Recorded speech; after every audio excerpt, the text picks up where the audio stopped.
દુનિયાની કોઈ પણ પ્રકારની ક્રાઇમની ઘટના બને, ગુજરાતમાં સૌથી પહેલા અપરાધી છે ને એ વકીલ ન ગોતે, પેલા છેડો ગોતે. છેડો મળી જાય તો એને જગત બહારનો બધો જ વિરામ આવી જાય. ધરતીનો છેડો ઘર, એમ ગુનેખારીનો અહીંનું જે કઈ છે એની મુક્તિનો જે છેડો કયો હોય તે ભાજપ છે. કે ત્યાં તમારો જે છેડો અડી જાય તો તમને પોલીસ પણ બુદ્ધિપૂર્વક વ્યવસ્થા કરે. સામાન્ય સંજોગોમાં જે રીતે અપરાધોને ટ્રીટ કરવામાં આવે છે એવી ટ્રીટમેન્ટ જે છે એ આખી પલટાઈ જાય. કારણ કે છગન મગનભાઈના ફોન આવી જાય એટલે પછી એની અરે વેલા જેવો મંડે વ્યવહાર કરવા.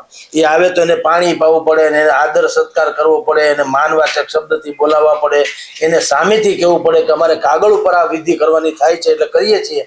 એટલે સરવાળે કહેવાનો આશય એ છે કે ભારતીય જનતા પાર્ટી પ્રજાની પાર્ટી છે, બહુ સારી વાત છે. અને કોઈ પણ રાજકીય પાર્ટી હોય એને બિલકુલ પ્રજાની સાથે રહેવું જોઈએ. પણ વાત એટલી છે કે કાનૂનનું રાજ તો હોવું જોઈએ.